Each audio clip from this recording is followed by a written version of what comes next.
Di dalam sebuah gudang kosong yang berada jauh dari keramaian kota tersebut terdapat seorang pria parubaya yang terikat di sebuah kursi kayu dengan tubuhnya yang setengah sadar. Obat bius yang sempat mengalir dari lehernya kini membuatnya sulit untuk melepaskan diri. Dia berakhir duduk diam dengan tubuh lemah dan kakunya. Suara langkah kaki membuat pria bernama Kim Sang-hyun itu mengangkat kepalanya sekuat mungkin dan dalam waktu hitungan detik langsung membasahi sekujur tubuhnya.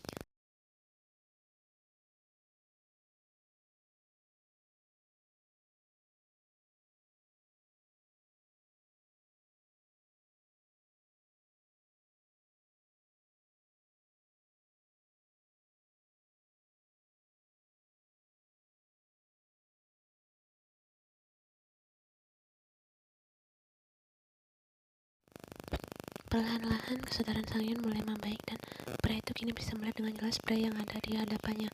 Namjoon, pria yang dipanggil Jun itu tersebut manis mendengar pria itu.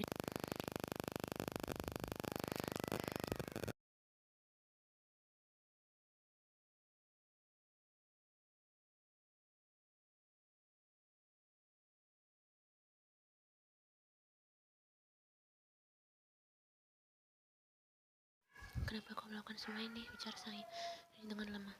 Jun terkekeh pelan lalu mengambil sebuah kursi lagi untuk dia duduki. Mereka kini duduk berhadapan dengan bau anyir yang berasal dari sekujur tubuh Sang-hyun.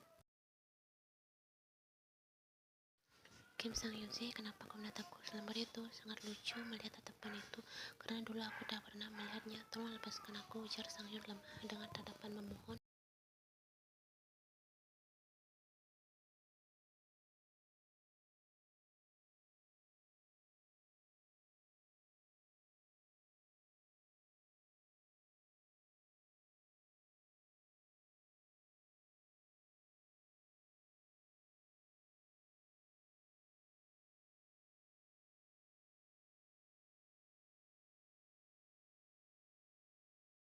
Bonim, jangan terlihat menyedihkan seperti itu, nanti kasihan.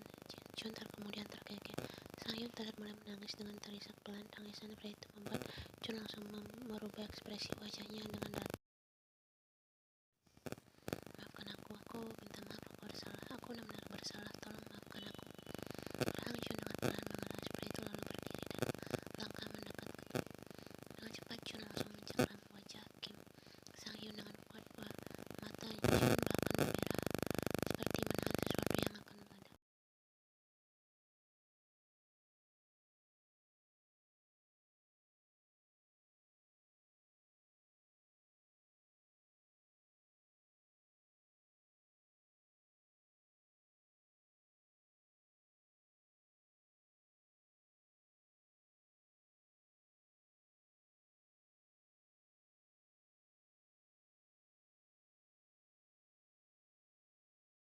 Kau tahu kenapa? Karena aku memang pantas mati di tangan anakmu sendiri, Kim Sang-hyun.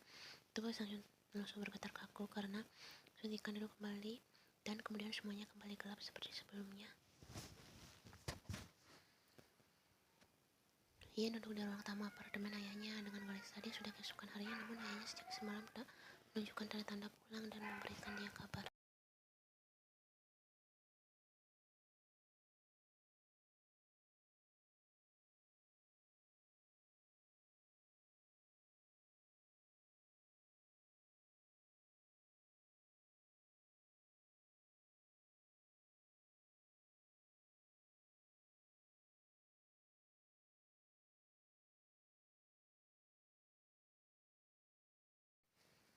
Sylvia kemudian menghela nafasnya lalu ikut duduk di sofa samping Yan.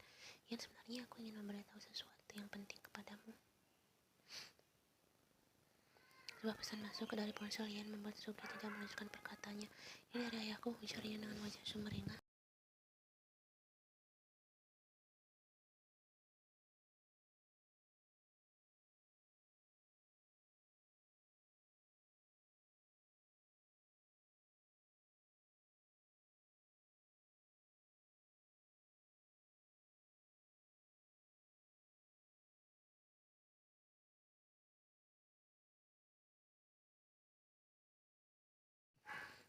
Ini seperti bukan ayahku, ada apa dengan lokasi ini?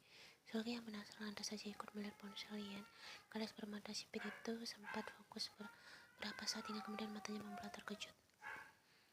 Kenapa ia mau mengirimkan lokasi ini? Tanya Sugi dengan raut wajah terkejut. Aku juga tidak tahu. Depannya adalah gudang yang biasanya timku melakukan latihan.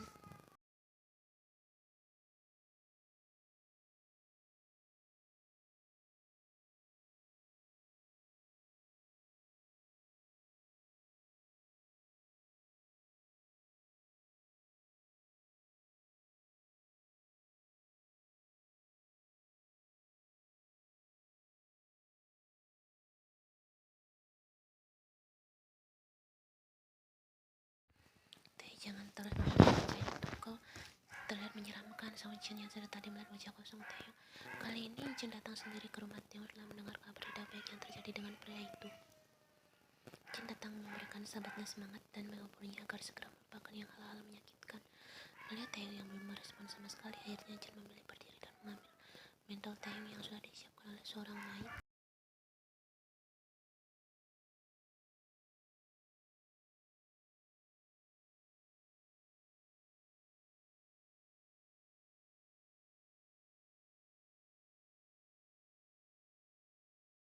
Ponsel milik Taeyong bergetar di atas meja nakasnya. Jin lebih dulu mengetahui dan mengambil ponsel tersebut. Jin menelpon Taeyong tidak peduli. Cepat angkat, siapa tahu penting.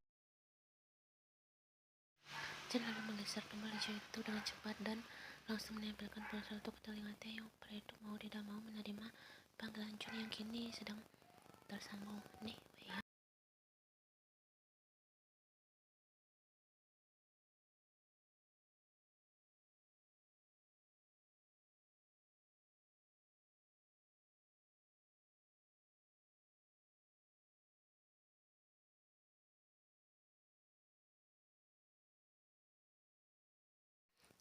Apa maksudmu? Kim Sang-hyun, aku sudah mendapatkannya. Ayo kita bermain bersama dan menyelesaikannya. Cepatlah datang ke sini.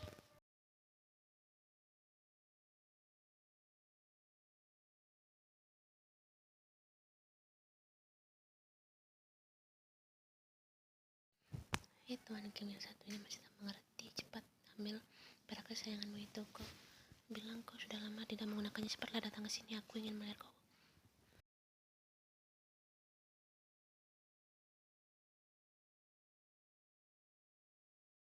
Di sebelah sana, Jun kembali tertawa lalu nada suara pria itu berubah menjadi rendah.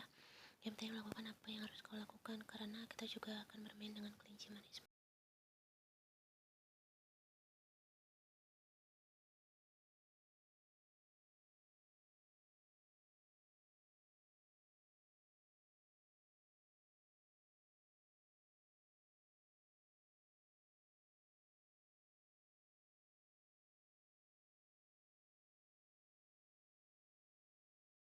Apa maksudmu? Taeyong lalu berlari keluar dari kamar diikuti oleh Jin yang mengikuti dari belakang.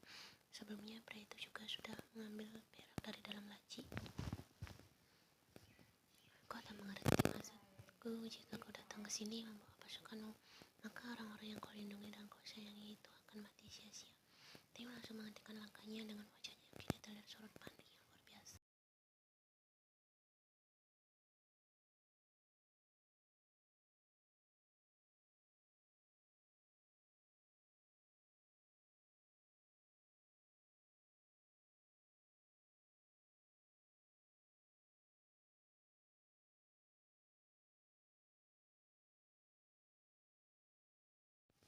Nih, apa maksudmu? Aku tak mengerti. Ajak Jimin bersamamu dan jangan Sugi juga. Aku tidak mengerti semua ini dan hentikan langkahmu. Taeyong berhenti melangkah, lalu dengan sekuatan naga, pria itu menahan desakan matanya yang memanas. Taeyong menoleh sebentar dengan senyum yang terlihat nanar dari bibirnya. Juga selalu bilang jika aku harus menjaga ayahku sejahat apapun dia padaku, kini aku akan melakukannya. Taeyong tersenyum di sela-sela rasa sesak di dadanya. Dan juga aku menyayangi kalian semua.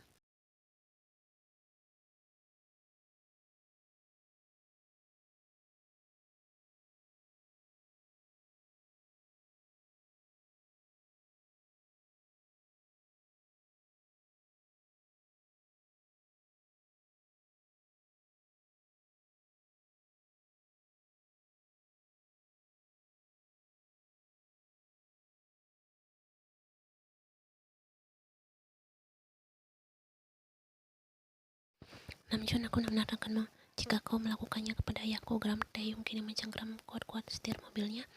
Menempuh waktu 30 menit, akhirnya mobil milik Taeyong berhenti di depan sebuah gudang besar yang biasanya dijadikan tempat pelatihan oleh tim keamanannya.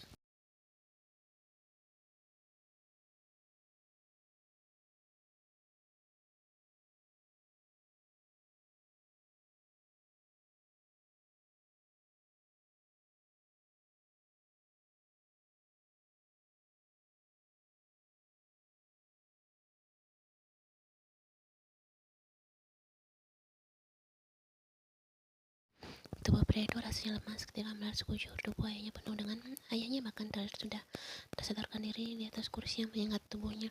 Kaki Taeyong melangkah dengan gondeh. Pria itu meremas kuat yang ada di tangannya ketika melihat sekelilingnya. Kini cukup membuat amarahnya meledak. Di sebuah meja terdapat banyak sekali botol-botol yang dia tahu di dalamnya terisi yang sangat mematikan, lalu banyak yang kapan saja siap melukai seseorang. Teriak Taeyong dengan sangat kuat. Pria itu bahkan menangis terisak ketika mengetahui dirinya berada di posisi yang sulit. Orang yang dia teriaki bahkan terlihat tidak menunjukkan tanda-tanda hadir.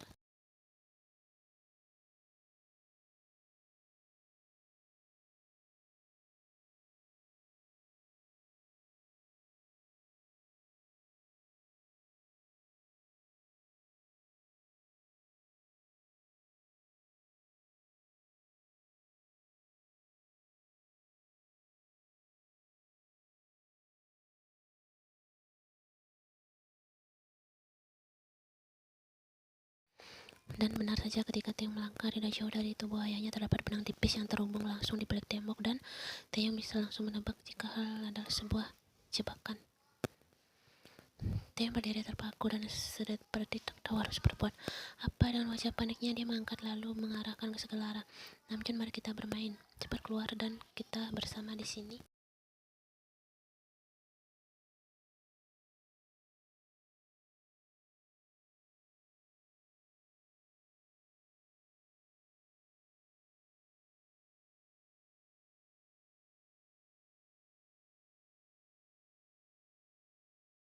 Nih, aku yakin ayahmu ada di dalam sana. Sugi baru saja ingin membuka sel bednya, namun terhenti ketika tangan Ian memegang lengannya.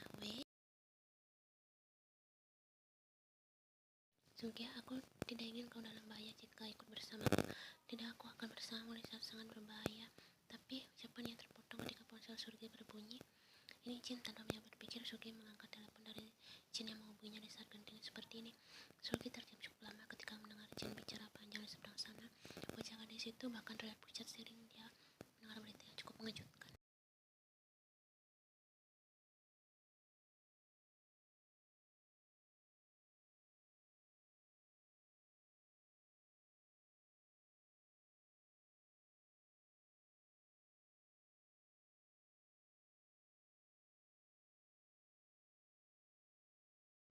Sugi, cepat pergi ke tempat adikmu dan selamatkan dia.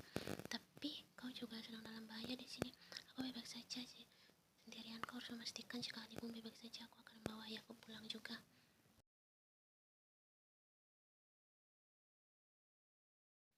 Mata Ian melap kaca-kaca, lalu kedua tangan gadis itu terangkat memegang pundak Sugi.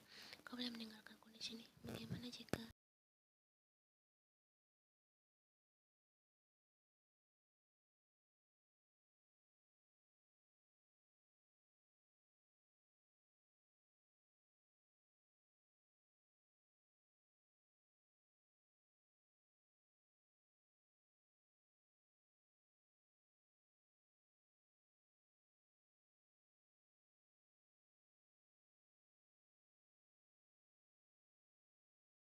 Sesampainya ia di depan gudang tersebut, gadis itu meremas kedua tangannya dengan kuat, berusaha menahan rasa takut yang menyerangnya. Kini dia mengambil nafasnya dalam-dalam, lalu gadis itu mendorong pintu tersebut dan membiarkan tubuhnya langsung membeku berdiri di tempat setelah melihat pemandangan dunia.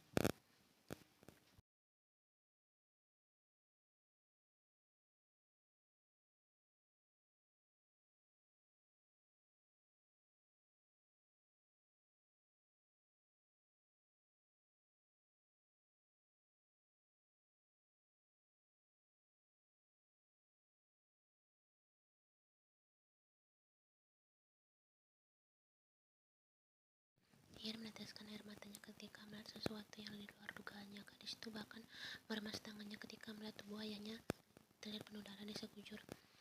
Dan fakta jika pria bernama Kim Tae itu berdiri beberapa meter dari tubuhnya dengan mengarahkan ke arahnya.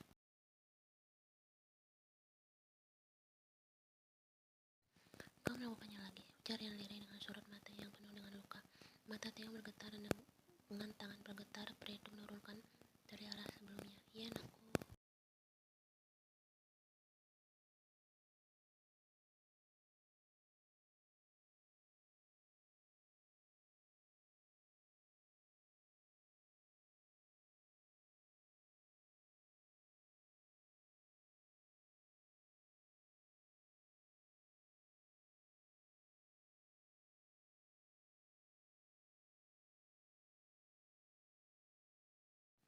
Gadis itu sempat melihat lagi tubuh ayahnya di balik tubuh tinggi Taeyong. Hati gadis itu merinding dan rasanya ingin berteriak penuh kesakitan di depan wajah pria itu. Sebenarnya manusia macam apa kau ini? Kenapa kau bisa melakukan hal sekejam ini? Bukan, coba kau, teriak Yan histeris dengan mendorong tubuh Taeyong dengan keras. Taeyong yang sempat mundur beberapa langkah itu kemudian mendekat